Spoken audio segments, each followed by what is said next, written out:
hundreds of dollars. The Live 5 for 6 Skyview Network, sponsored by Terry Lambert Hyundai.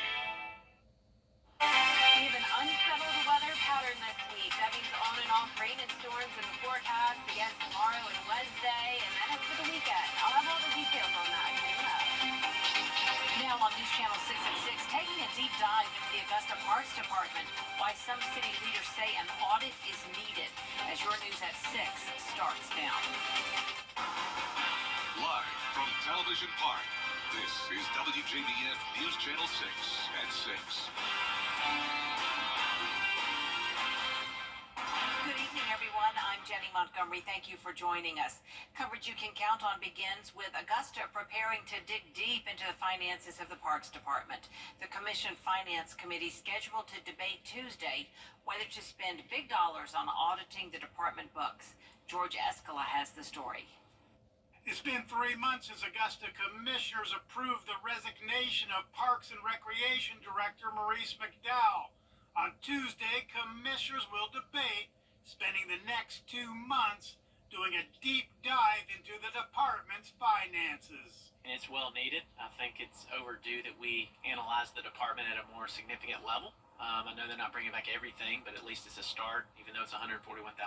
Going before the Finance Committee Tuesday will be a proposal to spend up to $141,000 on an audit firm to look into several aspects of the park's budget under McDowell. I think it's time that we look and address these issues and put a lot of these accusations to rest. This is some of what the auditors would look at. The money being spent at community centers, hotel stays by park department employees, the Candlelight Jazz Series money, an IT department review if any park department financial or personnel files were deleted, and if adequate safeguards are in place against loss or theft. There was cause, there's smoke in a lot of areas in the department, that this will be the safeguards that we could implement into other departments. The city has started the search for McDowell's replacement, but some commissioners want to wait until the audit is complete before making a hire. If we do audit, we know the money from that moment on is clear. There's no more misuse of money, and he could start fresh with his department. But some commissioners are saying that right now they think $140,000 for the audit is too high. In Augusta, George Escala, WJBF News Channel 6. Meteorologist Jenna Petracci joins us now for a check of the weather. Well, we've had some rain today for sure, but most of it is done now as we take a look at Live Viper 6. We're only seeing a few areas of that green, and that's to the south of the metro. So anywhere from Barnwell County down to Scrubbing County, very scattered and light activity. Definitely our southern counties hit with the most rainfall today. Some brief heavy downpours here in town, but for the most part, a cloudy day. Here's our Terry Lambert Hyundai Skyview cam now over the river. Clouds are persisting, and that helped keep temperatures a little bit cooler today. We're in the upper 60s to low 70s. 69 in Augusta, 70 in Barnwell, 66 in Louisville, Sylvania at 67, Wrightsville, you're at 68, 66, and 68 in Edgefield. Dew points are also in the 60s, so we do have some higher humidity today. Over the weekend, I'm sure you enjoyed the beautiful weather. It was sunny, the humidity was lower, and absolutely no rain. But now the tables have turned. We're back to those muggy conditions, and it's also a little bit breezy. Winds are coming in from the southeast, 16 miles per hour in Allendale. So even though the rain is very light, it is windy with it. 10 miles per hour in Barnwell, 9 in Bamberg. Fortunately, no storms across the region, so you don't have to worry about severe weather. Most of this is just a rain event, but down in the Florida Panhandle and as far north as Valdosta, there is some heavier rain and some thunderstorm activity. That's not the main area we're watching, though. We're keeping an eye on this system out in Texas. Notice the flashing polygons here making their way into Louisiana now. There's tornado warnings, severe thunderstorm warnings with hail and wind, and this is the system that will be moving our way on Tuesday. Now, it will be breaking apart a lot as usual, so it won't be as bad as it looks out there for us, but we do have thunderstorms in the forecast starting tomorrow morning. Temperatures in those low to mid 60s. Another pretty cloudy day, but the chances of rain sticking around all the way through Tuesday evening, even into Wednesday. A few storms around. Now, if you want to make outdoor activity plans, though, definitely aim for Thursday. That'll be the sunniest day out of the week, because then as we go into the weekend, the rain chances are coming back. I'll have all the details on that coming up shortly, but back to you, Jenny. All right, we appreciate it, Jenna. It is the last week of early voting for the May 21st election in Richmond County. This year, 5 commission seats are on the ballot, and one of those includes the seat for Super District 9. Graham Lee joins us live now from the Augusta Municipal Building. And Graham, these two candidates are no strangers to Augusta government. That's right, Jenny, and voters have the chance next Tuesday to decide between the incumbent Francine Scott and former Commissioner Marion Williams. Of course, Williams, a very familiar name in the community because he served 2 8-year terms representing District 9, so he's running for a 3rd time this year. Commissioner Scott is finishing her 4-year term. Of course, she was elected back in 2021. And when we talked to voters at the polls today, and while some were happy with the progress being made, others say it would serve the community better if Williams gets another shot. He go at it harder. You know, he tried to make sure people be treated fair, everything across the board. And he sees stuff wrong, he try to make it right for everybody. If you think he comes back, what do you think he's going to do? Make everything be fair, and he going to bring every rest of the commission up to par, make them stop arguing so much and do things right. The last day for early voting in Augusta is this Friday, May 17th, and the municipal building is one of 4 locations that voters can come to. That also includes Diamond Lakes, Warren Road, and the Charles Evans Center on Highland. And that election and Georgia's statewide primary election is next Tuesday, May 21st. Live in Augusta, Graham Lee, WJBF, News Channel 6. All right, Graham, thank you. Happening now, Aiken County school leaders holding a public input session on where sales tax money will be spent. The school board determines which school facilities need to be prioritized and what projects to be focused on. At the public meetings, the board will ask parents what projects they'd like to see in the next 10 years. You can find a list of the other meetings at WJBF.com. A CDC report shows maternal mortality, which is death during a pregnancy or within 1 year of the end of a pregnancy, rose by 40% in the U.S. Georgia has one of the worst rates in the country, with 34 deaths for every 100,000 live births. Policy advocates say Georgia's rates can be improved with better access to health care, especially in rural Georgia. More paid leave, doula reimbursement, and Medicaid expansion, which would bring in untapped federal dollars. We have the 3rd highest maternal mortality rate when it comes to black women in the country. That is a problem, and it could be easily solved if we expand Medicaid, as well as a host of other issues, but we haven't. Hopefully in 2025, this legislature will do its duty and protect Georgia citizens by expanding Medicaid. Georgia Governor Brian Kemp is pushing back, saying the state's program, Georgia Pathways, is a better alternative to Medicaid expansion. There is a statewide push in South Carolina to make hospitals safer for healthcare workers. Scarlett Lizjack has more. If you have a family member in healthcare, they likely have a story, or have heard a story, or have seen a story. When you have a medical emergency, the hospital is a place of refuge, but for those who work there, workplace violence is not uncommon. A lot of folks don't realize that healthcare is subject to more workplace violence than any other industry. Healthcare workers are 5 times more likely to be a victim of workplace violence than other industries. The South Carolina Hospital Association says most incidents of violence are directed towards nurses. The study we released last week, which was real data using incidents in South Carolina hospitals, overwhelmingly showed that more than 90% of these incidents are initiated by the patient. Largely physical assault, verbal assault, unwanted touching. A CHA says that violence has been steadily rising in hospitals nationwide. To combat this, in South Carolina, they launched a new campaign. The My Mommy Works Here campaign really serves to draw awareness to an issue. These are the people that take care of us, that are trying to help us, and it's really important that we treat them with respect and kindness. And remember, that's somebody's mom, that's somebody's dad, that's somebody's aunt, that's somebody's brother. SCHA says this campaign comes at a critical time in the healthcare industry. We believe this is a public health issue. This is a huge contributor to burnout. And if we have nurses that are leaving the bedside because they are burned out due to incidents of workplace violence and not feeling safe, then we believe that's a public health issue. Coming up, tensions flaring over the decision to pause weather. Jenna joins us now for another check of the weather. Well, we had some rain around today, along with the cloudy skies, and that's because we have an unsettled weather pattern with a series of systems moving in again tomorrow and Wednesday. I'll have a look at that right after the break. Wow, spruce up your outdoor space for less this year at Carolina Pottery. Huge selections of quality all-weather wicker and polywood furniture, all at our everyday low prices. Visit carolinapottery.com or a store near you. Has a life-changing... And you should too. DriveCrescent.com. It's the huge Memorial Day sale at Interiors Market, now through the end of May.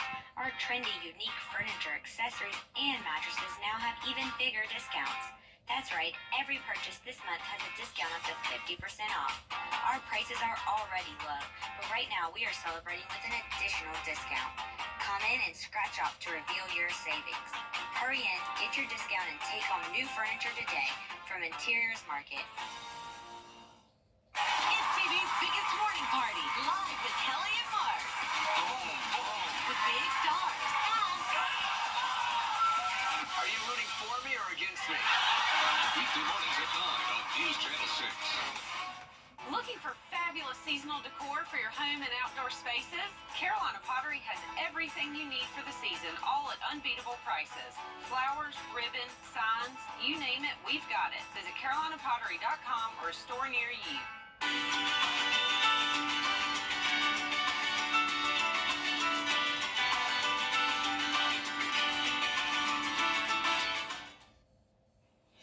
Now, your most accurate forecast with WJBF Live Viper 6. Welcome back. I hope you enjoyed the sunshine and the lower humidity over Mother's Day weekend, because that's the last of it for at least the next couple of days. We're back to the clouds, higher humidity, and also some rain. Pretty much everyone got at least a little bit of rain today.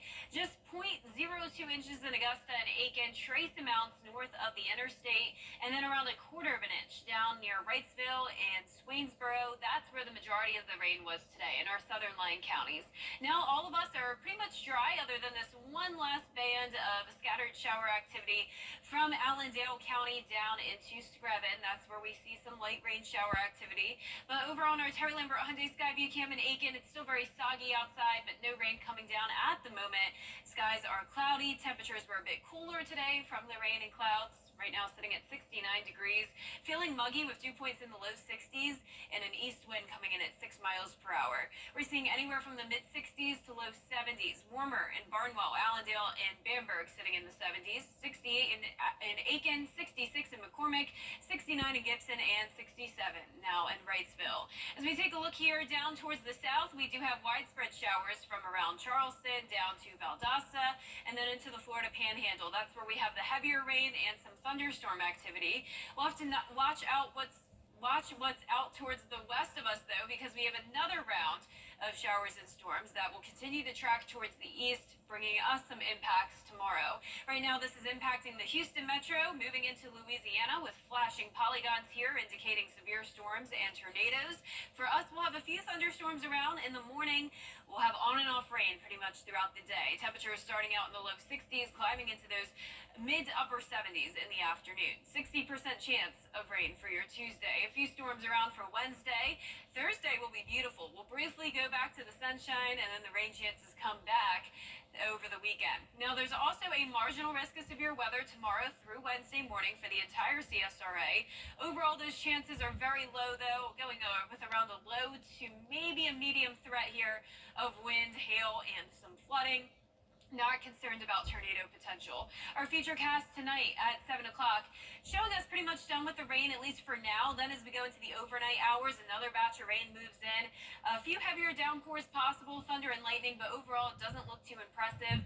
And by around 8 o'clock to around the afternoon, that's when we'll get a bit of a break. But if the clouds break apart and we see some sunshine, that'll give some fuel to cause some more storms to pop up. This is Tuesday evening, and then another round comes in around midnight going into Wednesday. So as you can see, it's just hit or miss rain and storms over the next couple of days. Wednesday at 7 a.m., drying back out, but once again, with the heating of the day and that sun popping out, that's when we could see some of these stronger cells develop, and that's where we'll have to watch for the damaging wind and hail threat. But overall, not a big risk by any means, and definitely not a widespread risk. The rainfall totals will be very spotty. Some spots could get up to an inch of rain with heavier downpours, others barely any rain at all. And I'm hoping in North Augusta, that's one of the spots with little to no rain, because I'll be out there tomorrow morning at 10:30 with an on-field weather presentation for a bunch of different kids of all ages, and also throwing the first pitch. It's the Green Jackets Education Day. Super excited for that. But for tonight, we'll have lows in the low 60s. Highs tomorrow will be in the mid 70s to around 80 degrees, a little bit warmer down towards the south. In your 10-day forecast, showing those chances of rain over the next couple of days. Back to sunshine on Thursday, so we warm back up into the mid 80s, and then into the weekend, staying warm, and the rain chances are going back up. And then next week we'll dry back out again as we warm up. Our umbrella winner today is Gloria Freeman from Augusta. Congratulations, Gloria. You have won a Viper 6 umbrella you can pick up here at the station, and sign up to win yours on WJBF.com. All right. Thank you so much, Jenna. Coming up, a look at a busy week of playoff baseball and softball, including an all-local win-or-go-home game between Strong Thurmond and Fox Creek. It's going on right now, and we'll show it to you. Metz Plumbing, your personal plumber for over... On May 21st, vote for Justice Andrew Pinson. WJBF News Channel 6 wants you to join our team. We're looking for talented applicants in a variety of fields. To see a current list of job openings, visit WJBF.com/work-for-6. Join our team today. You can't always choose the way, but you can choose your weather app. Go with our most accurate and most trusted Reliant 536 mobile app. Download it today. Now, WJBF sports coverage you can count on. I'm News Channel 6 Sports Director Brendan Robertson, live at Fox Creek High School for a must-win game for both teams in an all-local matchup. The Predators hosting Strom Thurmond in the 2A Upper State playoffs. These two teams are very familiar with each other. Fox Creek beat Strom Thurmond to win the region championship. Both teams went on to win their respective district championships. Fox Creek head coach Roby Gillespie Jr. played here at Fox Creek. He was on staff for the 2017 state championship. This is his first year as the Predators head coach. A couple years prior to that, he was in the other dugout on Nate Horton's staff with the Rebels. We'll have some highlights of this one for you later tonight. In the Georgia Public School playoffs, Harlem going to try to make it back-to-back state championships later this week. Bulldogs will take on Calvary Day for a best-of-3 series beginning on Friday with a doubleheader in Rome, Georgia, at the home of the Rome Emperors. Harlem sweeping Oconee County on Friday to advance. In the private school ranks, Augusta Christian back to defend their state championship from a year ago. The Lions fighting their way from the losers bracket, sweeping Pinewood Prep to reach the best-of-3 championship series against Cardinal Newman. Game 1 at Augusta Christian is going to start in about 30 minutes. Game 2 will be at Cardinal Newman on Tuesday. Game 3 will be at a neutral site on Thursday. Edmund Burke swept Piedmont Academy on Saturday to earn a spot in the GIAA 2A State Championship Series. They will play a best-of-3 against Gatewood. Game 1 Thursday at 1 at Luther Williams Field in Macon, Georgia. Game 2 Friday, and Game 3, if necessary, on Saturday. Of course, the Spartans led by legendary Burke County baseball player Jonathan Broxton, who spent 13 years as a pitcher in the major leagues. He talked about his team's run and what it takes to win this time of year. It's a game that's whoever makes the least amount of errors and least amount of walks. If you don't walk guys, you don't put them on, it's hard to score in high school baseball. So most of the teams, if you play sound baseball, it's hard to score. And Again, that series will begin Thursday in Macon. In the South Carolina softball playoffs, both North Augusta and Strom Thurmond in must-win games. North Augusta at York in the district championship. Strom Thurmond hosting Chesney in the upper state tournament. They get the Saluda Gray Collegiate loser. And congratulations to the Westminster boys soccer team. Won their second straight GIA 3A state title on Saturday, beating Holy Spirit Prep on penalty kicks. The girls from Westminster just coming up short in the state title game against Frederica. We'll have highlights and lots of sports for you coming up later tonight. We're now live at Fox Creek. Brendan Robertson, WJBF, News Channel 6. We'll be right back. I'm Jordan Pierce with First Black. And that is our report for now, everybody. Thank you for watching. News Channel 6 continues at 7 right after World News Tonight.